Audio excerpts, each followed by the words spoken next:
In their quaint town, with the surreal and ordinary often intertwined, stood the humble abode of Mordecai and Rigby, two best friends employed at the local park. Their days were typically filled with slacking off, playing video games, and dodging their boss Benson's constant reminders of their duties. However, one seemingly ordinary autumn day, their lives took a dark turn that neither of them could have ever imagined. Benson, their irritable gumball machine boss, had tasked them with the mundane chore of raking the leaves. Grumbling about their duties, Mordecai and Rigby begrudgingly set off to tackle the task at hand. However, as they made their way towards the pile of leaves, grumbling about their duties, Mordecai and Rigby begrudgingly set off to tackle the task at hand. However, as they made their way towards the pile of leaves, their eyes were drawn to something strange falling from the sky. It crashed with a deafening thud just a few feet away from them, sending a cloud of dust and debris into the air. Curiosity getting the better of them, Mordecai and Rigby abandoned their chores and rushed over to investigate. What they discovered lying amidst the scattered leaves was a peculiar ancient talisman, emanating an eerie glow that seemed to pulsate with otherworldly energy. Rigby's impulsive nature urged him to reach out and grab the talisman, but of course Mordecai hesitated, a sense of foreboding creeping over him. Rigby, wait, we shouldn't mess with that, Mordecai cautioned, his voice tinged with apprehension, but Rigby, driven by his reckless curiosity, paid no heed to his friend's warning. With a mischievous grin, he reached down and snatched the talisman, heedless of the consequences. Instantly, a blinding wave of energy erupted from the talisman, engulfing them both and sending them hurtling backward with tremendous force. When Mordecai regained consciousness, he found himself lying amidst the fallen leaves, dazed and disoriented.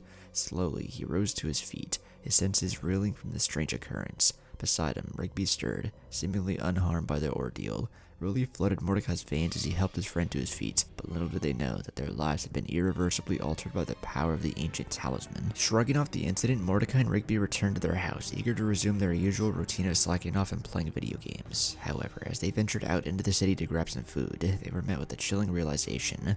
The streets were eerily silent, devoid of any signs of life. Not a single person moved, not even the faintest whisper of wind stirred the air. Panic gnawed at Mordecai's insides as he and Rigby raced back to their house, hoping to find some semblance of normalcy within its walls, but to their horror, the scene that greeted them was one of utter stillness. The clocks frozen in time, the television screen frozen on a single frame, and even the leaves outside remained suspended in midair. A sense of dread settled over Mordecai and Rigby as they realized their horrifying truth. They were trapped in a world frozen in time, prisoners of the ancient talisman's sinister power. Days turned into weeks, weeks turned into months, and months turned into years. Yet still, time remained frozen, refusing to release its grip on the world around them. As the endless monotony stretched on, Mordecai's sanity began to fray at the edges.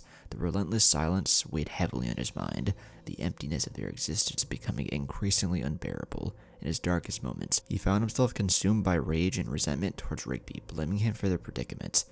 "You did this, Rigby. It's all your fault." Mordecai's voice echoed through silent halls of their home, his eyes wild with madness, but Rigby could offer no solace, his own guilt weighing heavily on his conscience. Trapped in this timeless purgatory, their friendship began to unravel, torn apart by the suffocating despair that surrounded them. And then one fateful day, consumed by madness and driven by his inner demons, Mordecai snapped. In a fit of uncontrollable rage, he turned on his best friend, his hands stained with blood as he struck the fatal blow that ended Rigby's life. With Rigby's lifeless body lying at his feet, Mordecai was consumed by a hollow emptiness, his mind shattered by the magnitude of his actions. Alone in a frozen world and time, he wandered aimlessly through the silent streets, haunted by the ghost of his former friend. Years turned into decades, and Mordecai's existence faded into obscurity, a forgotten relic of a world lost to the ravages of time. And then one day, as suddenly as it had begun, time resumed its relentless march forward, the world awakening from its timeless slumber. But Mordecai and Rigby were nowhere to be found. Their names were mere whispers on the lips of those who remembered them. In the end, they were nothing more than casualties of a dark and twisted fate, their lives consumed by the unforgiving grasp of eternity.